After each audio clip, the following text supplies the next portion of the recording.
खुशामदीद नाजरीन। आज मुकदमा फ़िक्र के दूसरे प्रोग्राम की तरफ हम बढ़ रहे हैं और जैसा कि पिछले प्रोग्राम में हमने फरमाया था कि हम मज़ीद जो आगे प्रोग्राम हैं कि उनमें हम मार्क्स के दूसरे जो जहत हैं और जो दूसरी तालीमात हैं उनकी तरफ बढ़ेंगे। तो आज हम मार्क्स की सियासी मुआशात पर तनकीद से आगाज़ करेंगे और उस पर हमारे साथ जो मेहमान हैं वो अयाज़ मलिक साहब हैं। उनका तारुफ आपसे पहले हो चुका है और जो दूसरे हमारे मेहमान हैं वो शाहराम अज़हर हैं। उनसे भी आप बहुत से वाकिफ़ होंगे हमारे नाज़रीन। वो अमेरिका में इस वक्त इकोनॉमिक्स की जो है वो एक प्रोफेसर हैं और उसके अलावा वो पाकिस्तान में भी हबीब यूनिवर्सिटी में पढ़ाते रहे और साथ साथ वो एक आर्टिस्ट भी हैं, जैसा कि आपको पता होगा कि लाल बैंड के बानियों में से शुमार होते हैं। तो हमारे दोनों मेहमानों को मैं खुशामदीद कहूँगा और उनका शुक्रिया अदा करना चाहूँगा कि आप हमारे प्रोग्राम में और आपने शिरकत की। पिछली दफ़ा शहाब साहब ने अपनी इंकसारी में जो है वो अपना तारुफ नहीं कराया था, लेकिन शहाब जो है वो इस्लामाबाद में अवामी वर्कर्स पार्टी का हिस्सा है और हमारे बड़े पढ़ने लिखने वाले साथी हैं, एक्टिव रहते हैं, सरगर्म कारकुन हैं बाई बाजू के। और क्या कहते हैं कि ये यकीनन ये पूरा जो सिलसिला हमने शुरू किया है, हमारी उम्मीद है कि तकरीबन हर प्रोग्राम में ही हमारे साथ होंगे। शहाब। शुक्रिया याज। तो आज पहले सवाल की तरफ हम बढ़ने की कोशिश करते हैं और जैसा कि पिछले प्रोग्राम में गुफ्तगू हुई थी कि मार्क्स की जो सोच है उसमें रफ्ता रफ्ता तब्दीली आती गई और एक ख़ास पॉइंट में उनकी सोच जो है वो सियासी मुआशात उसकी तनकीद की तरफ बढ़ी और कहा यह जाता है कि मार्क्स की इस शिफ्ट में बहुत सी चीज़ों को और बहुत से वाक़यात का एक किरदार है, जिनमें से दो मुख्तसर मैं उनका जिक्र करूंगा कि एक तो एंगल्स की जो किताब थी the condition of the working class in England, उसका एक खास असर था और दूसरी एक बात ये थी कि पेरिस में उनका जो एक तरह से वास्ता आया सियासी वर्करों से और प्रोलेटारिया से, तो उस की नतीजे में उनकी जो है फिक्र में एक तब्दीली आई और वो सियासी मुआशात की तरफ आए। तो उसी सियासी मुआशात पर हम जो है एक गुफ्तगू का आगाज़ कर रहे हैं और जैसा कि बहुत से नाज़रीन शायद पहले से जानते हो कि मार्क्सिज्म के जो है 3 अज्जा बुनियादी अज्जा हैं। एक जर्मन ख्याल पसंद फ़लसफ़ा, दूसरा फ्रांस की जो सियासी फ़िक्र की रिवायत थी और तीसरा इंग्लिस्तान की जो सियासी मुआशरत की रिवायत थी। तो मार्क्स के अफ़कार जो हैं वो इनकी तनकीद से हमारे सामने आते हैं। तो मैं आज शाहराम आपके पास पहले आऊँगा और आपसे ये एक सवाल है कि मार्क्स की सियासी मुआशात की तनकीद, इसकी अहमियत क्या है और आप क्या समझते हैं कि मार्क्स के लिए खुद इसकी क्या अहमियत थी? वो क्यों इस तरफ आए और इसके ज़रिए से वो क्या हासिल करना चाहते थे? जी, बहुत शुक्रिया शहाब। ये बहुत ज़रूरी और बड़ा अहम सवाल है, तारीखी नौयत से भी और सियासी हवाले से भी। आज तक हमारे लिए इसकी बड़ी अहमियत है। लोगों के लिए जो एक नई दुनिया का ख्वाब देखते हैं या एक बेहतर दुनिया का ख्वाब देखते हैं। मेरे ख्याल में जो मार्क्स की जो ट्रांजिशन है, जैसे कि आप जानते हैं कि ये एक फिलोसोफर थे, इनकी पीएचडी फ़लसफ़े में थी।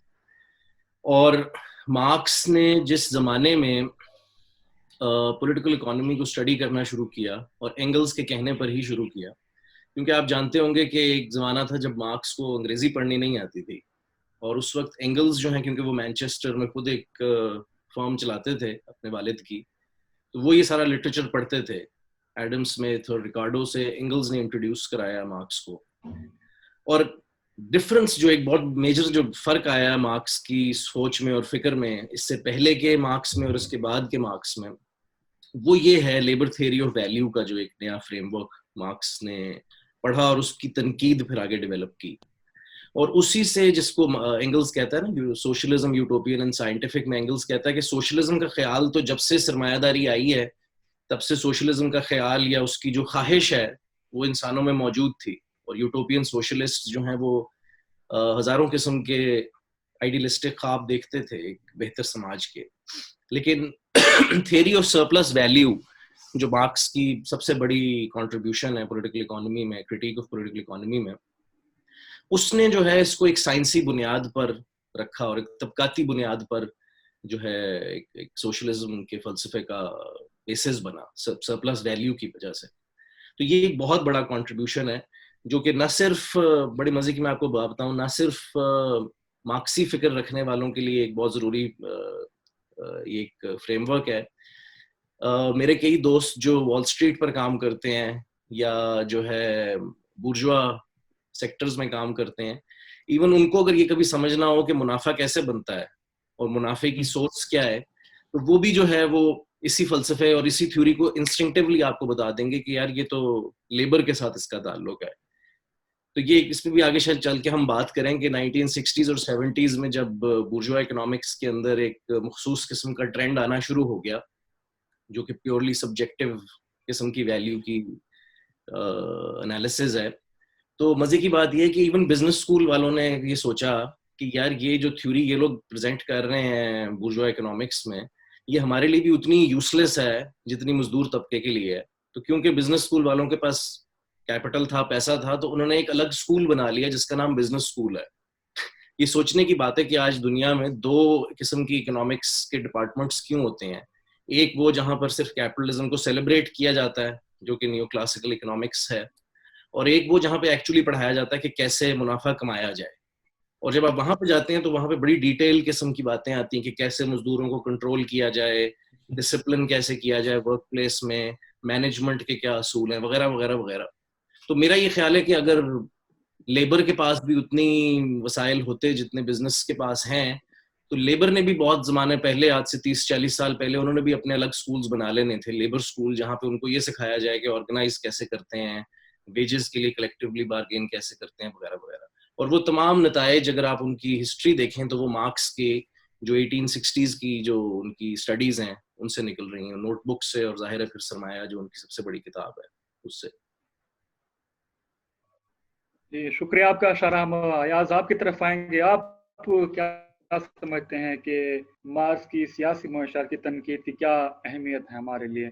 जी देखिए, मार्क्स की सियासी मुआशरत की तनकीद की अहमियत अगर आप समझें तो आप ये पहले हम उसको पॉइंट आउट कर लें। हाँ, इसकी तरफ आ जाए कि उसने सियासी मुआशरत की तनकीद की क्या है, और यकीनन इस पर शाहराम अभी तफसील में बात करेंगे। लेकिन अगर आप उसकी जो आपने लिनीजेस बताई मार्क्स की सोच की, जो मुख्तलिफ उसमें जो सोर्सेज हैं, उसके हवाले से अगर हम सोचें तो पिछली दफा भी हमने डिस्कस किया था कि मार्क्स ने जर्मन फलसफा, यानी कि जर्मन ख्याल पसंदी का जो फलसफा है, उससे एक बड़ी कलीदी चीज उसने पकड़ी और उसको भापा। वो ये कि वो किसी भी चीज को अटल नहीं समझता, वो हर चीज को उसकी मखसूस तारीखियत में देख रहा होता है, और हर शय, हर तसव्वुर, हर कॉन्सेप्ट, हर फिनोमिनन उसके लिए तारीखी तौर पर स्पेसिफिक है। राइट? जब वो ये इंसाइट ख्याल पसंद फलसफे की, आइडियलिस्ट फिलॉसफी की लाता है पॉलिटिकल इकोनॉमी की तरफ, तो वो क्या देखता है कि पॉलिटिकल इकोनॉमी में, हर पॉलिटिकल इकोनॉमी में, जैसे शाहराम ने भी इस तरफ इशारा किया कि दुनिया की जो पॉलिटिकल इकोनॉमी है उसका बुनियादी मसला एक है, और वो ये कि वैल्यू क्या है। राइट? कि जो सरमाया है, ये प्रॉफिट है या वैल्यू है, ये कहाँ से आती है, चीजों की जो प्राइस होती है, कमोडिटीज की प्राइस होती है, ये क्यों प्राइस इस तरह क्यों होती है, इसके अज्जा क्या है। जब एडम स्मिथ और डेविड रिकार्डो इस तरफ आते हैं, जो क्लासिकल पॉलिटिकल इकोनॉमी के जिनको बानी समझा जाता है और जिन सबसे उसके जो नुमाया मुफक्किरीन हैं, वो भी इसी सवाल की तरफ उनकी जिहद थी, इस तरफ सोचना चाह रहे थे कि भाई वैल्यू क्या चीज है। अच्छा, उसमें ये बात अरिस्टोटल के जमाने से चली आ रही है कि भाई वैल्यू का कोई ना कोई लेना देना है लेबर से। राइट? और ये एडम स्मिथ और डेविड रिकार्डो ने कोई बहुत बड़ी बात नहीं की थी इसमें। ये जो एक सोच है लेबर के हवाले से, ये पहले से चली आ रही है, अरिस्टोटल में भी है। उसके बाद एडम स्मिथ के जो कंटेम्प्रेरी थे उनमें फिजियोक्रेट्स इनको हम कहते हैं, उनमें भी ये बात थी। तो एक लेवल पे उसकी बुनियाद पे पहुंचने वाले थे, पहुंच चुके थे कि भाई वैल्यू के पीछे या चीजों की प्राइस के पीछे मेहनत होती है, इंसानी मेहनत होती है। लेकिन जिधर वो फंस गए पॉलिटिकल इकोनॉमी वाले, वो ये कि उन्होंने जो सरप्लस, जिसकी मखसूस फॉर्म वैल्यू है, उसकी मखसूसियत को नहीं समझा। कहने का मेरा मतलब क्या है कि उनके पास सरप्लस का, राइट, या जायद पैदावार का तो तस्वुर था, लेकिन उनके पास कदरे जायद का तस्वुर नहीं था।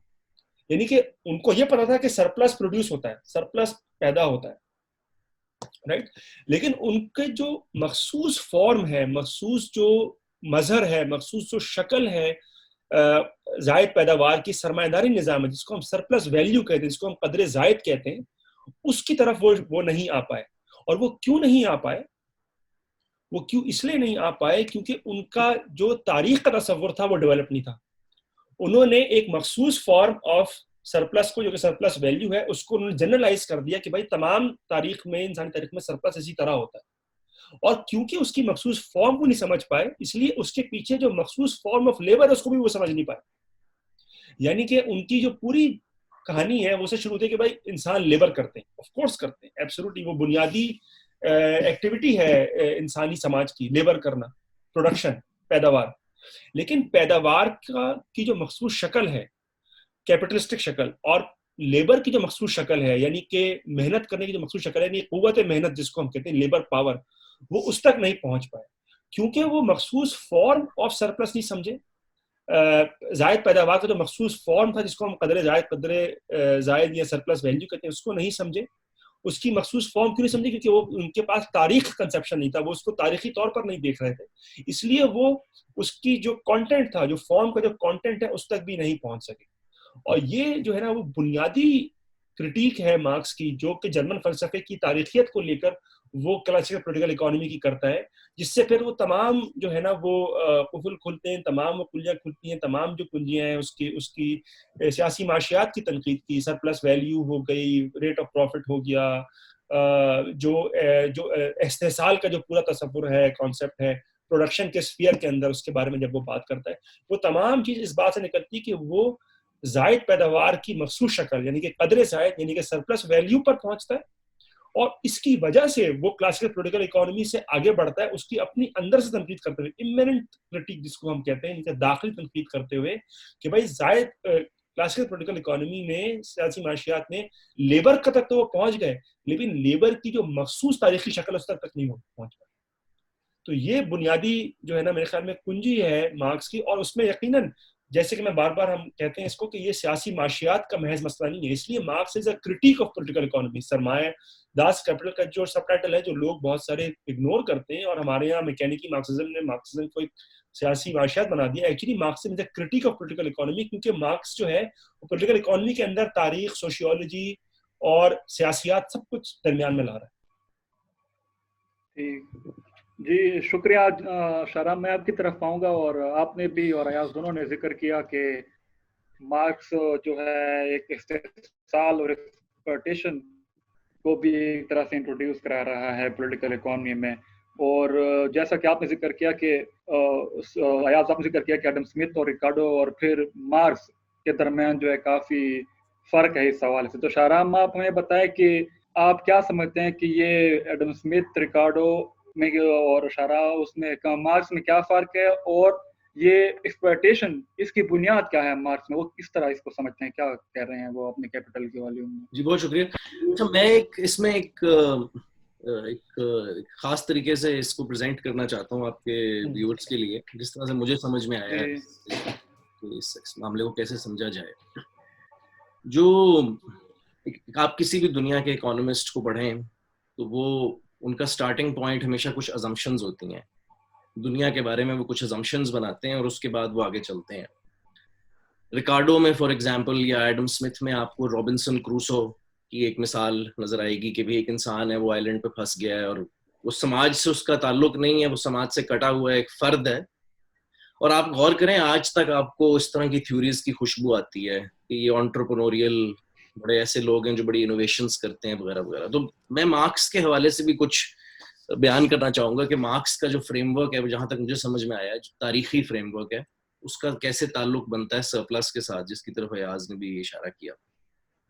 मेरे ख्याल में मार्क्स की जो सबसे पहली अजम्पशन है, जो स्टार्टिंग पॉइंट या एंट्री पॉइंट है, वो ये कि असल इंसान एग्जिस्ट करते हैं, real human beings exist. Human existence के साथ आगाज होना जरूरी है।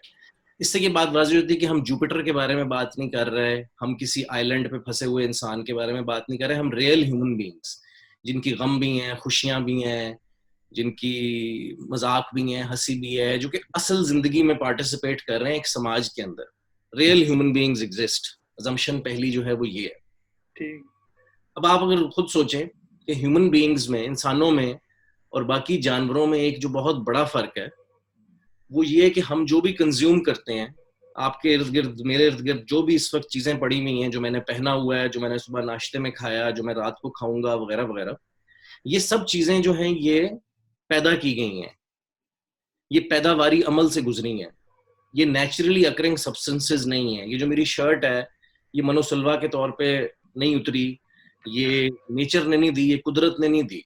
सही, जो मैंने सुबह नाश्ते में ब्रेड खाई या जो भी खाया, अंडा खाया, वो एक पैदावारी अमल के नतीजे से गुजरा।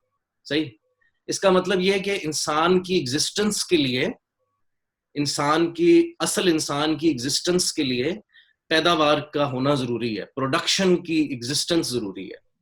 सही, अगला जो इसमें स्टेप है मार्क्स का वो ये है कि अगर पैदावार हो रही है तो इससे ये नतीजा अखज़ किया जा सकता है कि लेबर हो रही है, मेहनत की जा रही है। जरा मैं एक ब्रीफली इसको डिफाइन भी कर दूं ताकि हमारे लिए बाद में भी ये वाज़ेह रहे कि मेहनत या लेबर से हमारी क्या मुराद है। इस स्टेज पे मेरा लेबर से मुराद सिर्फ ये है कि एक ऐसी मेंटल या फिजिकल एक्सरसाइज जिससे इनपुट्स को आउटपुट में कन्वर्ट किया जा सके।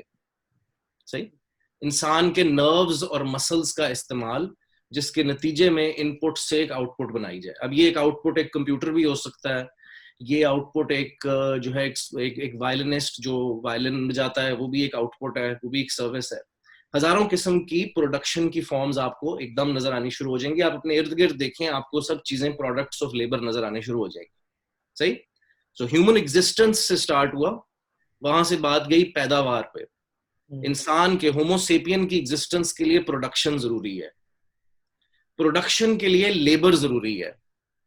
अब यहां पर अगर आप गौर करें तो मार्क्स एक डिटूर करते हैं छोटा सा, वो कहते हैं कि अब आप गौर करें, मैं सिंप्लीफाई कर रहा हूं एनालिसिस को, वो कहता है कि समाज में हमेशा से आप गौर करें दो किस्म के ग्रुप्स में हम इसको डिवाइड कर सकते हैं। ग्रुप ए वो लोग हैं जो मेहनत करते हैं, जो अपने नर्व्स और मसल्स को यूज करते हैं इनपुट्स को आउटपुट में कन्वर्ट करने के लिए। फिर एक ग्रुप बी है माशरे में जो ये काम नहीं करता। सही, ग्रुप ए वो है जो मेहनत परफॉर्म करता है, ग्रुप बी वो जो मेहनत नहीं करता। मिसाल के तौर पे ग्रुप बी में कौन कौन आ सकता है? हर माशरे में कुछ बच्चे होते हैं, मिसाल के तौर पे कुछ बूढ़े होते हैं, जो डिपेंडेंट पॉपुलेशन जिसको हम कहते हैं, वो मेहनत से बाहर हैं। लेकिन लेट्स से कि मैं इस सेट के अंदर से जो ग्रुप बी का है उसमें से इन दोनों को 1 मिनट के लिए, डिपेंडेंट्स को 1 मिनट के लिए माइनस कर दूं, फिर भी आप गौर करेंगे कि एक नॉन एम्प्टी सेट है। इसके अंदर बहुत सारे चलते फिरते फिट फाट किस्म के लोग जो कि जहनी और मस्कुलर हवाले से बिल्कुल ठीक ठाक हैं, लेकिन वो ये काम नहीं करते, वो मेहनत नहीं कर रहे। मैंने कहा मेहनत से मुराद इन्वेस्टमेंट करना घर बैठ के जो है इसमें शामिल नहीं है। मेहनत का मतलब है ह्यूमन नर्व्स और मसल्स को यूज करना, इनपुट से आउटपुट बनाना। सही, तो अब ये सवाल उठता है, ग्रुप ए वो लोग हैं जो मेहनत करते हैं, ग्रुप बी वो जो मेहनत नहीं करते। इस फिलोसॉफिकल एक्सरसाइज से हम ये नतीजा अखज कर सकते हैं कि जो ग्रुप ए के लोग हैं वो न सिर्फ अपने लिए मेहनत कर रहे हैं, अपने लिए अशिया बना रहे हैं, वो दूसरों के लिए, ग्रुप बी के लोगों के लिए भी बना रहे हैं। जाहिर है, क्योंकि ग्रुप बी के लोग तो वरना मर जाते हैं, नंगे घूम रहे होते हैं। सही, तो अब सवाल इससे नतीजा ये निकलता है कि ग्रुप ए के लोग न सिर्फ अपने लिए चीजें बना रहे हैं, वो बाकी समाज के लिए भी बना रहे हैं। In other words, they are producing a surplus, वो जायद पैदावार कर रहे हैं। मार्क्स में सरप्लस का ये मखसूस मतलब है वो हिस्सा पैदावार का जो मैं जो कंज्यूम करता हूं एज द वर्कर उसके आगे है। तो ये मार्क्स में दो कॉन्सेप्ट्स रिलेटेड हैं। एक को वो कहते हैं नेसेसरी लेबर, वो लेबर जो कि वर्कर की अपनी जात को बरकरार रखने के लिए जरूरी है, और एक है सरप्लस लेबर या जायद पैदावार। अब 3 सवाल इसमें से जन्म लेते हैं जो कि हर समाज ने जिनका जवाब देना है। नंबर 1, ये कौन डिसाइड करता है कि ग्रुप ए में कौन होगा, ग्रुप बी में कौन होगा? ये फैसला कौन करेगा? नंबर 2, जो सरप्लस पैदा हो रही है, जो जायद पैदावार हो रही है, उसके बारे में फैसले कौन करेगा? ये कौन फैसला करेगा कि जायद पैदावार का ये हिस्सा हमें तालीम पे लगाना है, जायद पैदावार का ये हिस्सा हमें भूख और नंग मिटाने में लगाना है? ये कौन ये फैसले करेगा? क्योंकि आप अगर गौर करें कि जो इसके बारे में फैसला करेगा यकीनन वो अपने इंटरेस्ट्स को और अपने जो उसके इर्द गिर्द समाज के लोग हैं उनके इंटरेस्ट्स के लिए इस्तेमाल करेगा। और तीसरा ये कि ये सरप्लस जो है ये डिस्ट्रीब्यूट कैसे होगा? राइट। पहला सवाल ही कि ग्रुप ए में कौन होगा, ग्रुप बी में कौन होगा। दूसरा सवाल ही कि इसके बारे में फैसले कौन करेगा, और तीसरा ये कि जो फैसले कर रहा है वो इसको डिस्ट्रीब्यूट कैसे करेगा। ये 3 सवाल हर समाज ने इनका जवाब देना है। ये 3 बुनियादी सवाल हैं जो हर समाज ने सरप्लस को कैसे ऑर्गेनाइज करना है इसका जवाब देना है। और इससे वहां पे बात वहीं आ जाती है जो आज पहले कह रहे थे कि तारीखी एतबार से हम देखें तो मुख्तलिफ समाजों ने, मुख्तलिफ सोसाइटीज ने इसका डिफरेंट तरीके से जवाब दिया है। एक तरीका ये हो सकता है मिसाल के तौर पे कि जो वर्कर्स मेहनत कर रहे हैं और सरप्लस बना रहे हैं वो खुद ही इसके बारे में फैसला कर लें। एथिकल भी यही साउंड करता है कि जिसने पैदावार की वही उसके बारे में फैसले करें। डेमोक्रेटिकली जिस तरह हम बाकी फैसले कर सकते हैं, इसी तरह हम सारे मिल के कलेक्टिवली जो मेहनत करके पैदावार कर रहे हैं वही इसके बारे में फैसला कर लें। तारीखी एतबार से अगर आप देखें तो होमोसेपियन जो हमारी स्पीशी है उसकी एग्जिस्टेंस में ज्यादातर यही होता रहा है।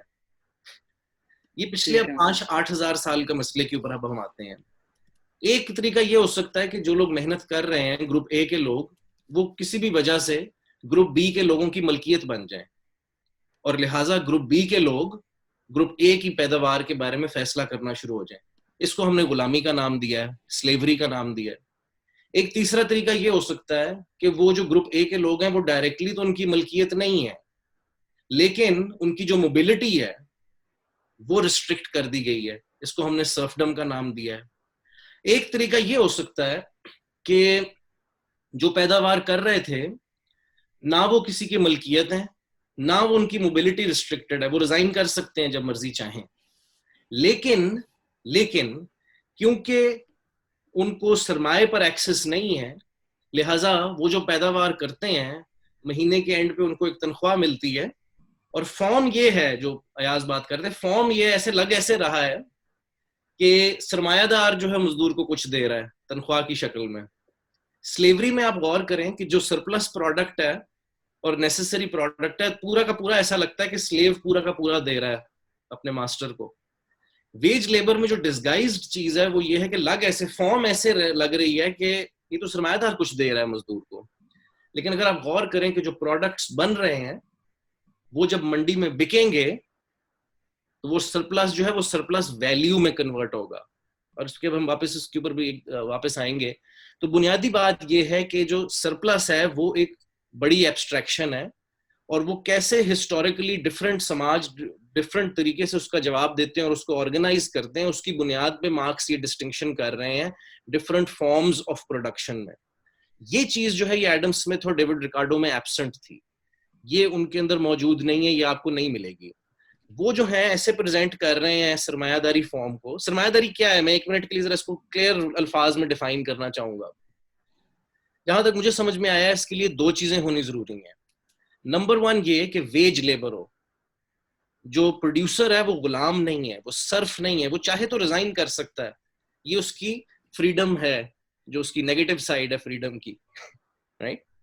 और दूसरी चीज ये कि जो पैदावार की गई है, जो प्रोडक्ट्स बनाए गए हैं वो मंडी में बेचे जाएं। तो ये 2 चीजें जरूरी हैं, veg labour and commodity production. ये जब दोनों मिलेंगी तो उस निजाम को हम सरमायादारी कह रहे हैं। आप समझ रहे हैं मेरी बात? तो ये एक रिलेशनशिप का, एक समाजी ताल्लुक का नाम है।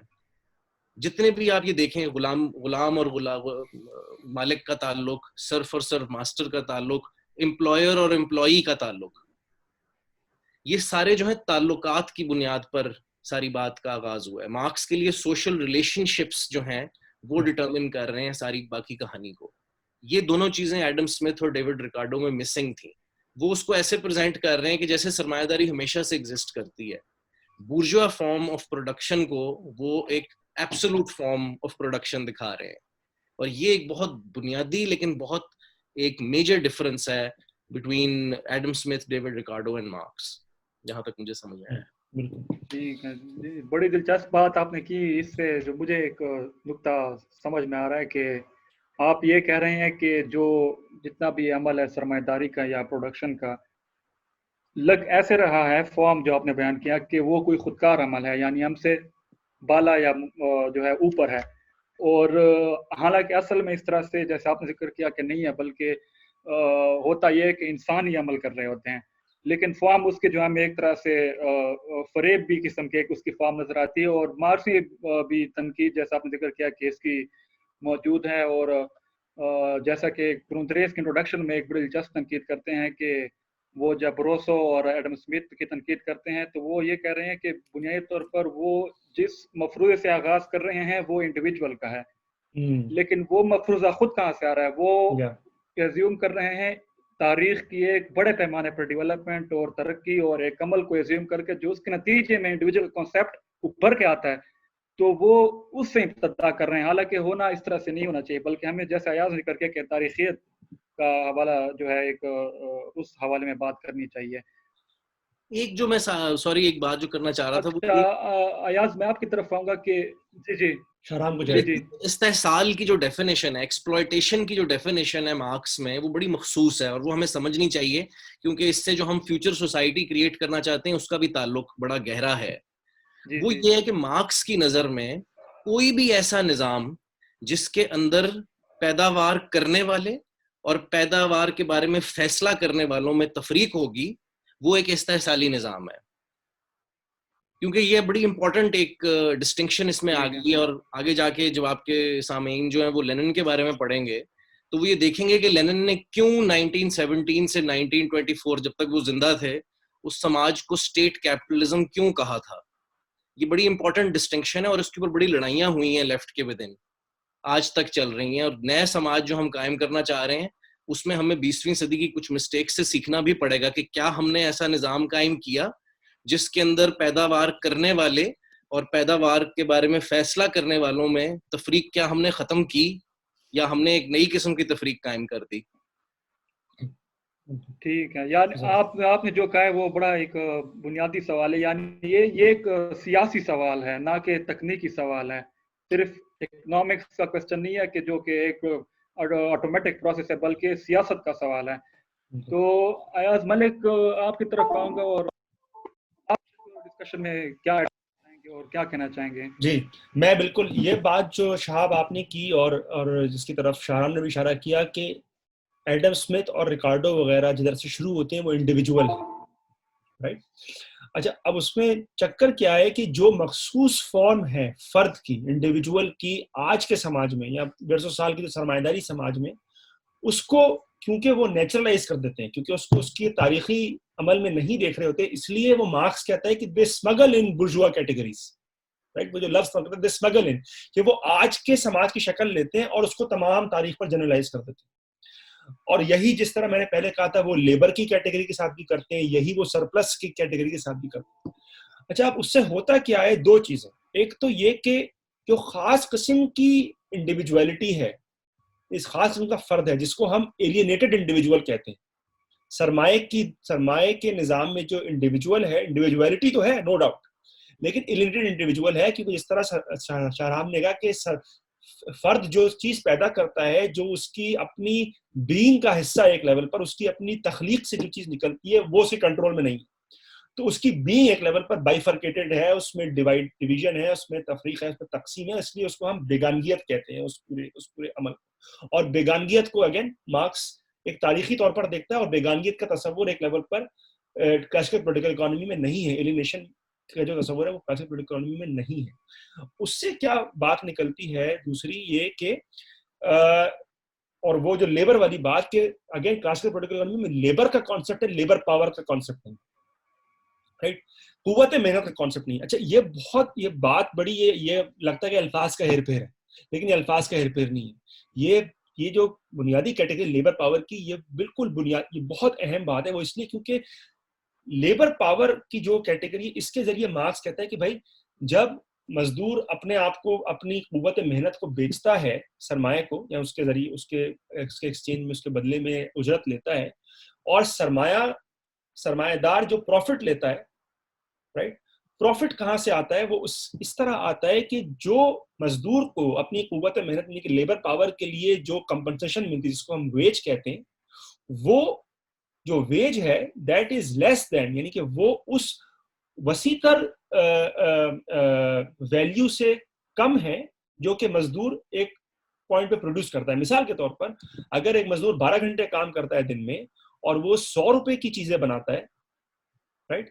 लेकिन मजदूर को अपनी कुव्वत मेहनत जो वो बेचता है वो समझे कि 30 रुपए में बेचता है, ठीक। यानी कि कुव्वत मेहनत की 30 रुपए और उसकी कुव्वत मेहनत की 30 रुपए क्यों डेजिग्नेशन है? क्योंकि 30 रुपया वो है जिसमें मजदूर अपने आप को रिप्रोड्यूस कर सकता है। एक लेवल पर किसी भी मजदूर की अपनी cost of production, labour power की अपनी कॉस्ट ऑफ प्रोडक्शन 30 रुपए है।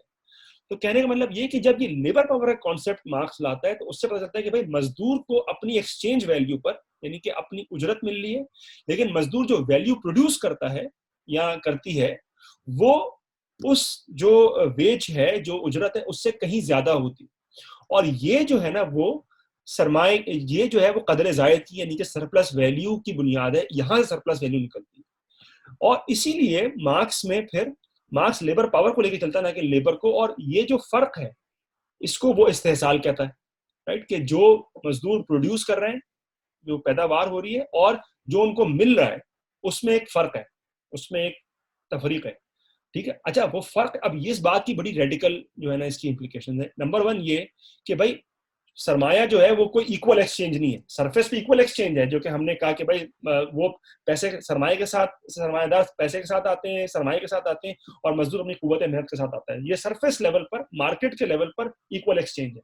लेकिन प्रोडक्शन के स्फीयर में इस्तेहसाल है, ठीक है। तो यानी कि इस्तेहसाल आ गया।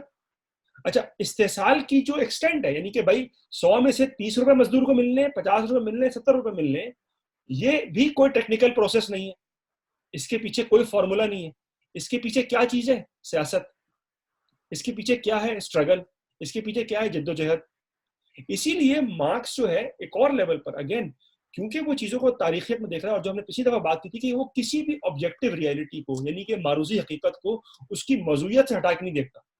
मारूजी की हकीकत के अंदर जो मौजूदियत होती है, ऑब्जेक्टिविटी के अंदर जो सब्जेक्टिविटी होती है, किसी भी लॉ के अंदर जो स्ट्रगल होता है, हमेशा मार्क्स की तरफ पॉइंट आउट कर रहा है। किसी भी फिनोमेनन के अंदर जो नेगेटिविटी है, कॉन्ट्रडिक्शन है, तजाद है, वो उसकी तरफ पॉइंट आउट कर रहा है। जब वो इस्तेहसाल पर आता है तो ये बात बिल्कुल आया हो जाती है कि भाई प्रोडक्शन का स्फीयर या इकोनॉमी का स्फीयर कोई ऑटोमेटिक स्फीयर नहीं है। इसके अंदर, इसके दिल में जो है वो जद्दोजहद और स्ट्रगल और सियासत पिन्हा है, राइट। और ये कि इस्तेहसाल का जो भी लेवल है, जो भी एक्सटेंट है, कदर जायद कितना वैल्यू, कितनी सरमाया अप्रोप्रिएट करता है, सरमायादार अप्रोप्रिएट करता है, और कितना उसका हिस्सा वेज के तौर पर जो है ना, उजरत के तौर पर मजदूर तबका ले सकता है, वो एक स्ट्रगल, उसका उसकी बुनियाद हमेशा स्ट्रगल में है। यानी कि फैक्ट्री के अंदर या जाए पैदावार के अंदर जो है वो स्ट्रगल और सियासत का अमल दखल है, ठीक है। और अगेन इस बात की भी बहुत ज्यादा क्या कहते हैं कि रेडिकल इस बात की इम्प्लीकेशन है। एक सवाल जो मैं प्रीएम्प्ट करना चाह रहा हूँ कि आपके बहुत सारे व्यूअर्स जो मार्क्सी फलसफे से या तो अग्री नहीं करते या उसको पढ़ना नहीं चाहते, वो यहाँ पर अक्सर कुछ लोग सवाल आगे से कहेंगे कि अच्छा यार, लेकिन देखो जो मशीनें थी, जो मीन्स ऑफ प्रोडक्शन थे, वो तो सरमायादार लेके आया और वगैरह वगैरह। इस तरह के कई सवाल आएंगे, और ये जरूरी है इसको समझना, इस फ्रेमवर्क को, ताकि हम इसको फुली अप्रिशिएट कर सकें। कोई भी चीज जो है उसकी वैल्यू मार्क्स की नजर में, मिसाल के तौर पर मेरे सामने ये कंप्यूटर पड़ा है, मैंने जो शर्ट पहनी हुई है, लेट्स से इसकी 100 रुपए वक़्त है, इसकी वैल्यू को हम दो हिस्सों में डिवाइड कर सकते हैं, ओल्ड वैल्यू या पुरानी वैल्यू या डेड लेबर जिसको मार्क्स कई और जगहों पे कहते हैं, और नई वैल्यू। ये मैं प्रीएम्प्ट कर रहा हूँ एक सवाल जो बाद में शायद आए, और वो ये है कि मिसाल के तौर पे मैं अपने स्टूडेंट्स के साथ ये अक्सर एक्सरसाइज करता हूँ, उनको कहता हूँ कि लेट्स से हम लोग एक फैक्ट्री बनाते हैं जिसमें हम टेबल बनाएंगे या कुर्सियां बनाएंगे, और मैं जाता हूं, मैं सरमायादार हूं, मैं जाके 50 रुपए की मीन्स ऑफ प्रोडक्शन या मशीन्स जिनको कह रहे हैं, मशीन, फैक्ट्री, जो भी नॉन लेबर इनपुट्स हैं, वो खरीद लेता हूं 50 रुपए के।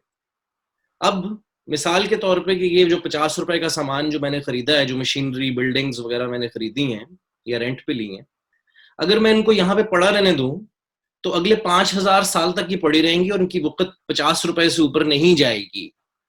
चीजें खुद अपने आप को, वुड, नेल्स वगैरह वगैरह जो है वो खुद अपने आप को कुर्सी में तब्दील नहीं करेगी।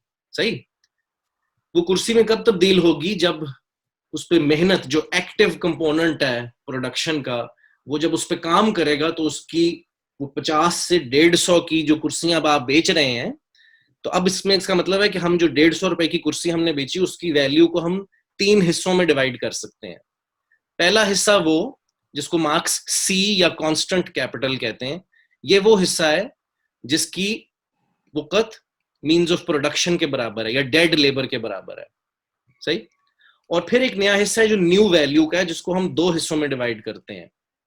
एक हिस्सा वो जो कि लेट्स से अब हमारी एग्जांपल के अंदर 50 रुपए की सी थी, कांस्टेंट कैपिटल थी, और 100 रुपए की नई वैल्यू ऐड हुई, लिहाजा वो चीज 150 रुपए की बिकी।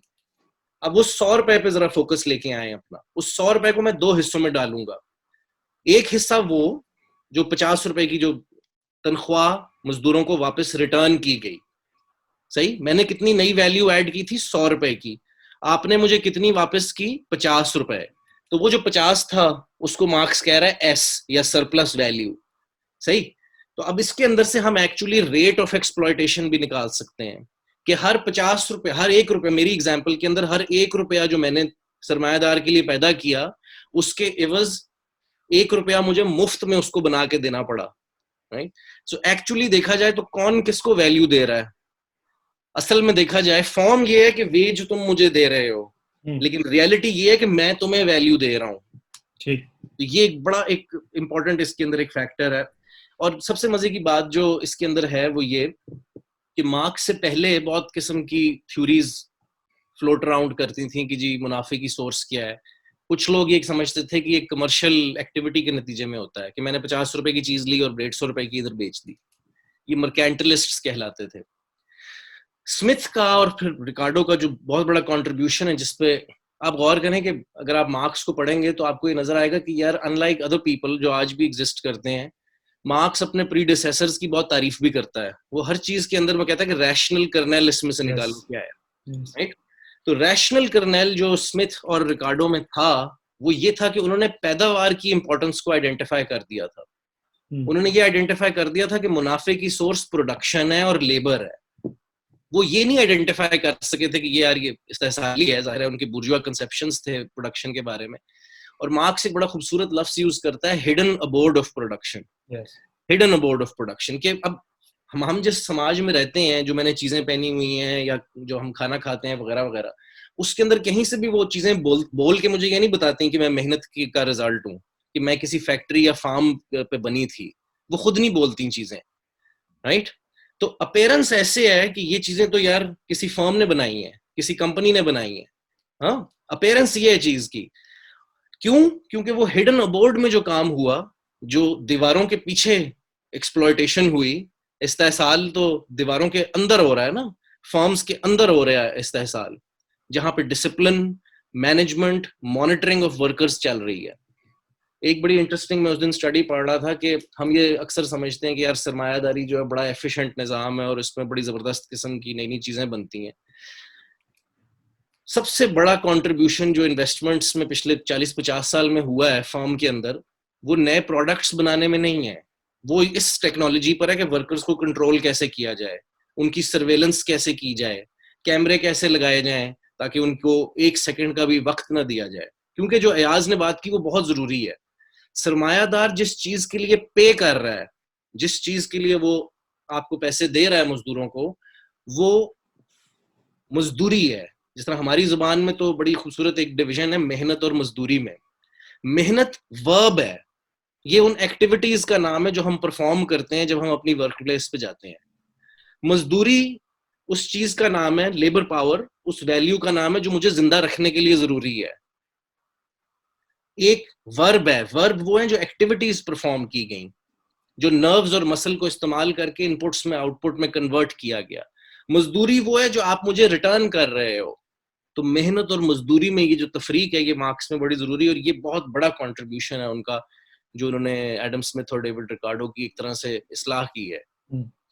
मैं एक और इसमें चीज ऐड करूंगा, ये मार्क्स कह रहा हूँ, शाहराम ने बड़ी अच्छी तरह इशारा किया कि मार्केट का स्फीयर और हिडन अबोर्ड ऑफ प्रोडक्शन जिसकी बात करता है। अगेन ये बात बड़ी इंटरेस्टिंग है। मार्क्स कहता है, और ये जो आमतौर पर लोग कहते हैं कि यार आप फ्री हो, आप इसके लिए काम कर लो, उसके लिए काम कर लो, इसको आपको पसंद नहीं आता, अभी मैं यूनिवर्सिटी में पढ़ाता हूँ, यहाँ पे पसंद नहीं आता, मैं यूनिवर्सिटी में जाके पढ़ा लूँ। बात बिल्कुल ठीक है, बात गलत नहीं है। मार्क्स कहता है कि at the level of the market, यानी कि एक्सचेंज का जो स्फीयर है, मार्केट का जो स्फीयर है, उसमें हर चीज जो है ना वो इक्वल है। वो कहते हैं it is the veritable garden of Eden, यानी कि ये तो जन्नत का बाग है, ये नहरे कौसर है कि यहाँ पे सब कुछ आपको इक्वल है, यहाँ पे सब आवाम जो है वो एक लेवल पर बराबर हैं। लेकिन आपको इस तहसाब को समझने के लिए मार्क्स कहता है हमें सरफेस लेवल से पीछे जाना पड़ेगा, वो प्रोडक्शन में जाना पड़ेगा।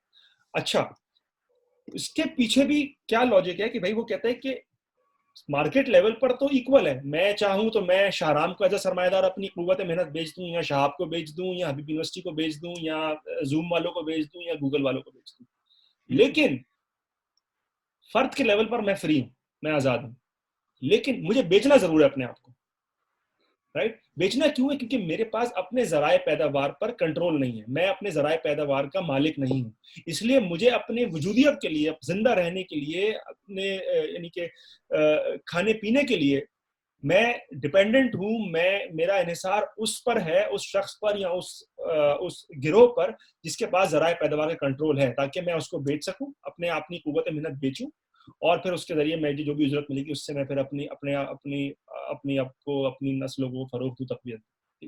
कहने का मतलब ये है कि फर्द के तौर पर तो मैं फ्री हूं, फर्द के तौर पर बुर्जुआ वाले बिल्कुल ठीक कहते हैं कि भाई आपके पास फ्रीडम है, फर्द के तौर पर मैं आजाद हूं, लेकिन तबकाती तौर पर मैं गुलाम हूं। और ये ही वो रियल इल्यूजन है। मार्क्स डायलेक्टिक्स में कभी कोई चीज इल्यूजन नहीं होती है, हमेशा रियल इल्यूजन होती है।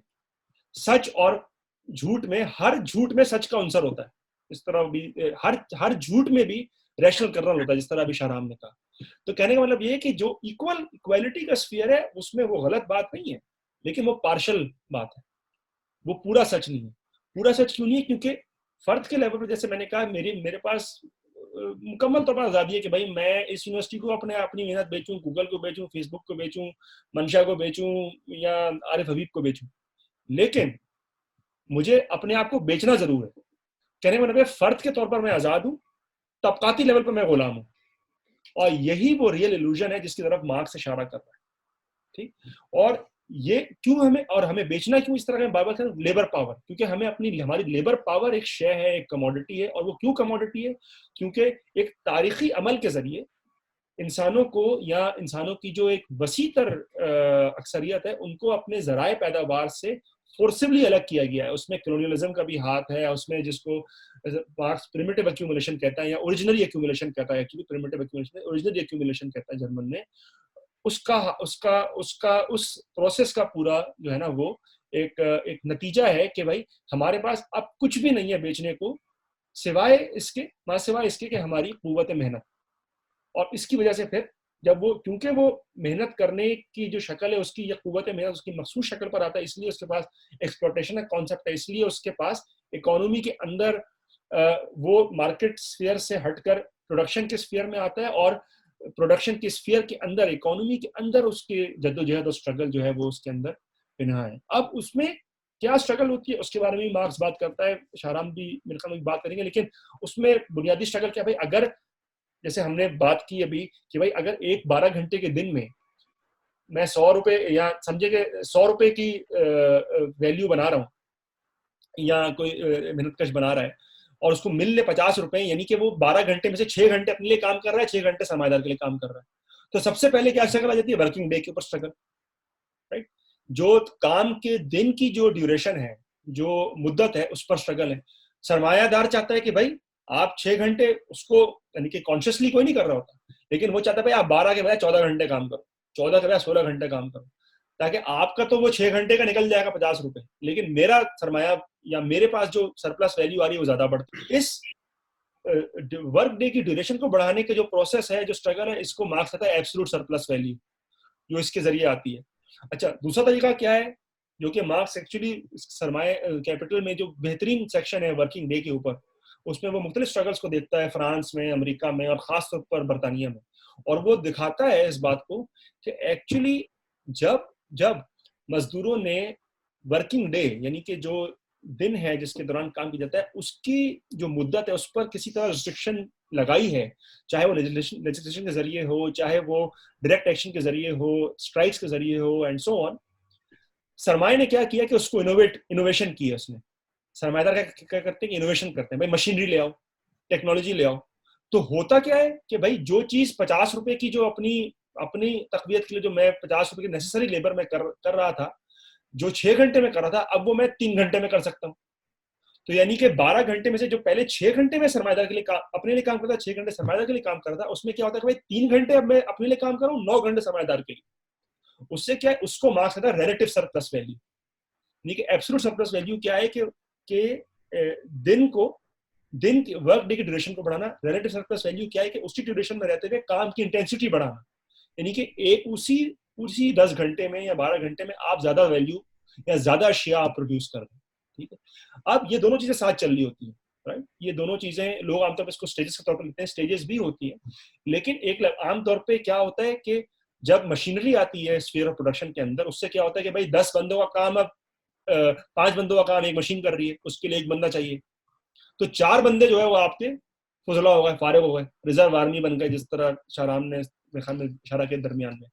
अच्छा, उन 4 को इस्तेमाल करके इसका इस्तेमाल बढ़ाया जाता है, राइट। इसका इस्तेमाल किस तरह बढ़ाया जाएगा कि भाई काम की इंटेंसिटी, काम को मजीद तेज करो, या काम की ड्यूरेशन भी बढ़ाओ, क्योंकि भाई अगर तुम नहीं करोगे तो वो 4 खड़े। ऐसा ही है ना, इसी तरह होता है। जिसको हम आजकल बहुत बात होती है कि वो टेक्नोलॉजी आ गई और मैकेनाइजेशन हो रही है फार्म पे, या रोबोट्स आ रहे हैं, ये वो, लेकिन ये वही प्रोसेस है रिजर्व आर्मी ऑफ लेबर, जिसको मार्क्स कहता है रिजर्व आर्मी ऑफ लेबर बनाने का। और एक लेवल पे तो एक जगह पे जाके मार्क्स एक्चुअली कहता है ये general law of capitalist accumulation है, कि एक लेवल पे सरमाया और सरमायादार अपनी कदर जायद को, सरप्लस वैल्यू को बढ़ाने की जिहद में लगे रहते हैं, जिसके लिए वो एब्सोल्यूट सरप्लस वैल्यू इस्तेमाल करते हैं। और खास तौर पर जो सरमायादारी निजाम की खास बात है कि वो इनोवेशन करते हैं। इनोवेशन भी वो नहीं करते उनके दिल में वो अच्छा होता है यार हम इनोवेशन कर लें, इनोवेशन वो इसीलिए कर रहे होते हैं कि वो ज्यादा से ज्यादा मुनाफा कमाया जाए, ज्यादा से ज्यादा जो है वो मजदूर को मजदूर के खिलाफ इस्तेमाल किया जाए। और मार्क्स एक पॉइंट पे कहता है कि एक्चुअली जिस असर की वो बात कर रहा है, उसमें वो कहता है, लिखता है सरमाया दास कैपिटल में, कि actually you can make a history of inventions by looking at history of struggle. यानी कि आप जो भी सरमायादारी में मशीनी और ये जो आलात पैदावार की जो भी इनोवेशन होती है, जो भी इसमें तख्लीकियत, नए आलाकार सामने आते हैं, मशीनरी आती है and so on so fourth, उसकी आप हिस्ट्री ट्रेस कर सकते हैं इन पैरेलल विद जो मजदूर तबके की जो स्ट्रगल है। ठीक, अच्छा, इस बात की कि एक लेवल पे सरमाया कॉन्स्टेंटली इनोवेट करने की कोशिश करता है, या कॉन्स्टेंटली मशीनरी का हजम जो है, टेक्नोलॉजी का हजम जो है, वो पैदावार की जो स्फीयर है उसके अंदर बढ़ता चला जाता है, इसकी भी बहुत रेडिकल इम्प्लीकेशन है। और वो है कि सरमाए की जो रेट ऑफ प्रॉफिट का जो पूरा मामला है, उसमें किस तरह तब्दीली आती है। सारी बातें मैं नहीं करूंगा, मेरे ख्याल में अब शाहराम से पूछना, शाहराम इस बारे में ज्यादा बता सकते हैं। बहुत जबरदस्त आपने जिस तरह बताया है, वो सारा जो मामला है वो वर्क डे से रिलेटेड है। और एक चीज सिर्फ मैं आज में ऐड करता जाऊंगा कि मार्क्स की नजर में, क्योंकि वो कम्पिटिटिव कैपिटलिज्म की दौर में लिख रहे हैं, जब कंपटीशन मौजूद है इंडस्ट्रीज के फर्म्स के दरमियान में, तो उसके एक बड़ा इम्पोर्टेंट फैक्टर है कि टेक्नोलॉजिकल इनोवेशन जो है, जिस तरह अयाज ने भी बताया, उसके पीछे कंपटीशन भी मौजूद है। कि मिसाल के तौर पे अगर मैंने अपना मुनाफा बढ़ाना है, कुदरत की तरफ से ही वर्क डे जो है या जो काम का जो दिन है उसको एक लिमिट के बियॉन्ड इंक्रीज नहीं किया जा सकता।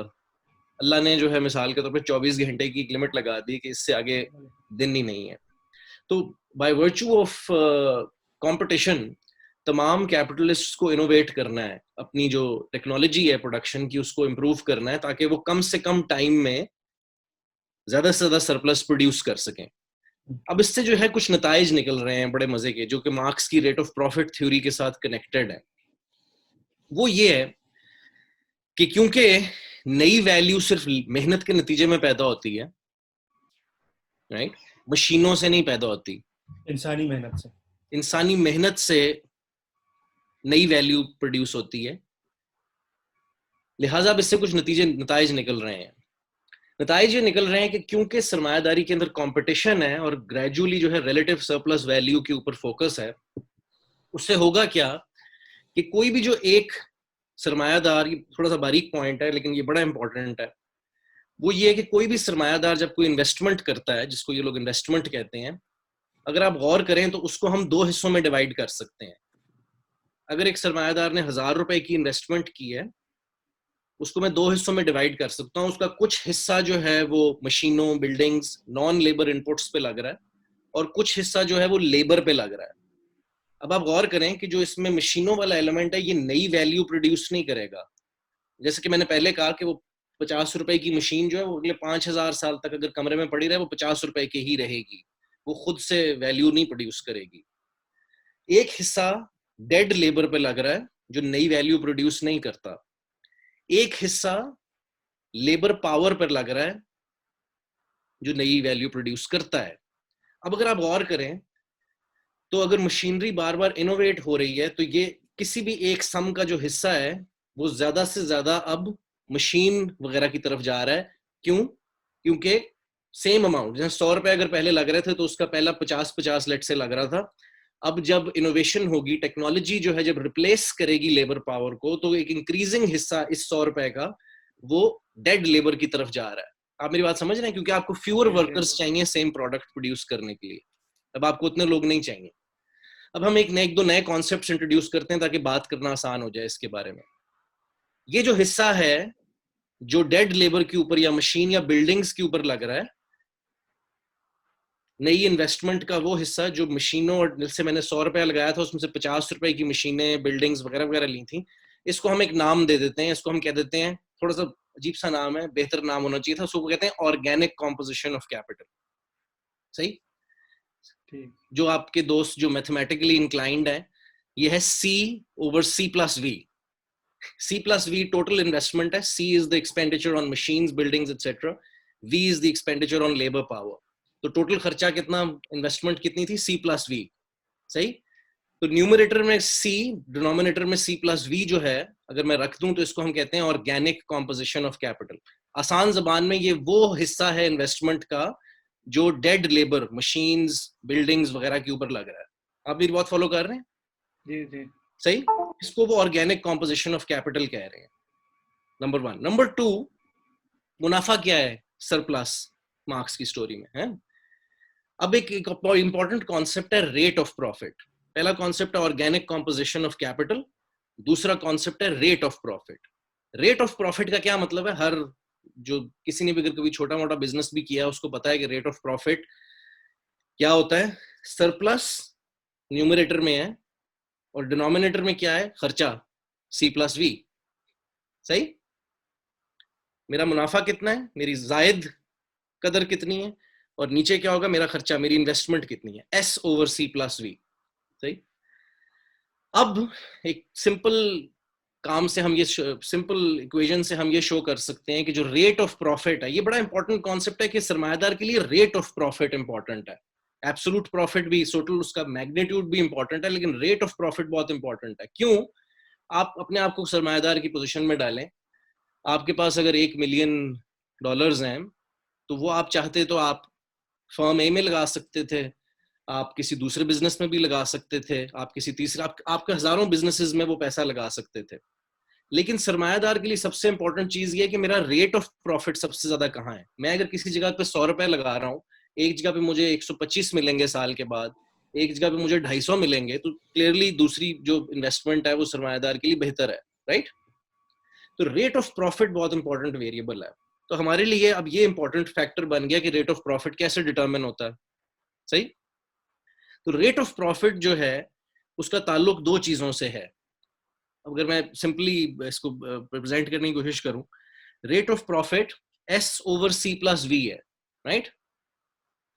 एक सिंपल मैथमेटिकल मैनिपुलेशन के साथ मैं ये शो कर सकता हूं, बहुत आसान है, कि रेट ऑफ प्रॉफिट जो है वो दो चीजों पे डिपेंड कर रहा है। इसके न्यूमरेटर में जो फ्रैक्शन का ऊपर वाला हिस्सा है उसमें रेट ऑफ एक्सप्लॉयटेशन है, कि किस रेट के साथ, किस खूबी के साथ सरमायादार जो है वो मेहनत लूटता है। मिसाल के तौर पे मैंने जो आपको पहले मिसाल दी थी, उसमें हर $1 जब मजदूर कमाता है वेज में तो उसको $1 सरमायादार को मुफ्त बना के देना पड़ता है। सही? इस केस में रेट ऑफ एक्सप्लॉयटेशन 100% है। सही? ये न्यूमरेटर में है। डिनोमिनेटर में है ऑर्गेनिक कॉम्पोजिशन ऑफ कैपिटल, कि मेहनत का कौन सा हिस्सा, इन्वेस्टमेंट का कौन सा हिस्सा कांस्टेंट कैपिटल या मशीन्स की तरफ लग रहा है और कौन सा हिस्सा लेबर पावर की तरफ लग रहा है। अगर आप गौर करें जैसे जैसे मशीन्स जो है वो मजदूरों को रिप्लेस करेंगी, तो जो डिनोमिनेटर है नीचे वाली चीज ये बढ़ने की तरफ जाएगी। सही?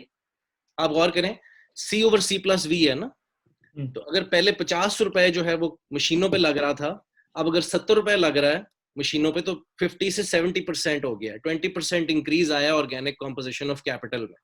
सही?